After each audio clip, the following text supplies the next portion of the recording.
Nous allons installer aujourd'hui un bandeau LED de la marque Vision OL avec son alimentation, sa télécommande et son contrôleur RGB. Alors voilà, l'installation est plutôt simple à réaliser au niveau câblage. Je prends quelques outils nécessaires, tournevis, un petit marteau pour mettre en place les fixations, une visseuse aussi pour fixer le bandeau. En premier, je raccorde l'alimentation du bandeau LED avec son contrôleur RGB radiofréquence de GHz. C'est ce contrôleur qui va recevoir les ordres de la télécommande pour changer la couleur dans les différents modes. Le premier câblage, c'est l'alimentation. C'est facile, c'est l'alimentation continue, on la met d'un côté, c'est du 12 volts. Bien sûr, l'alimentation, il faut lui mettre une prise 220 volts qui n'est pas livrée avec. Moi, j'ai choisi de mettre une prise avec la terre, puisque c'est proposé avec l'alimentation et qu'elle est en métal. Donc ça, c'est vite placé.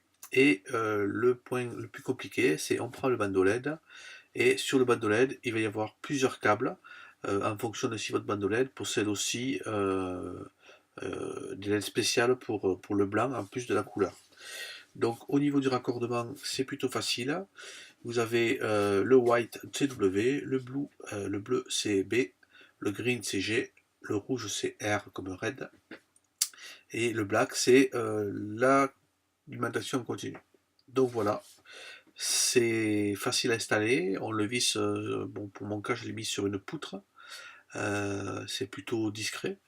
Euh, Au niveau du contrôleur, excusez-moi, au niveau du contrôleur, on peut le fixer avec un scotch double face qui est livré avec.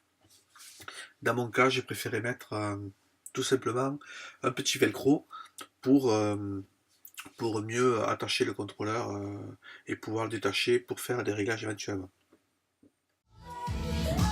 Si on passe au test avec un peu de musique, un peu de Jet 27 aussi, on peut faire des ambiances tout à fait sympas, limite boîte de nuit, mais on peut aussi faire des ambiances beaucoup plus discrètes.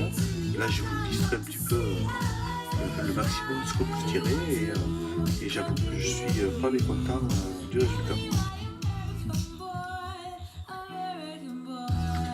Dans mon cas, j'ai mis un bandeau LED qui est même étanche, alors c'est un peu inutile à l'intérieur. Faites attention en achetant le vôtre à prendre la protection IP qui va bien.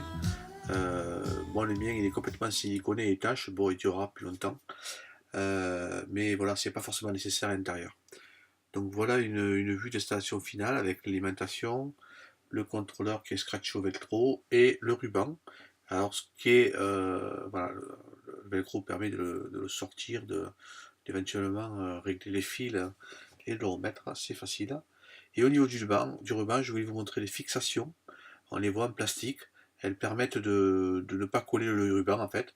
Si vous en mettez tous les 40-50 cm, ils tiennent très bien et ça donne plutôt un rendu assez sympa.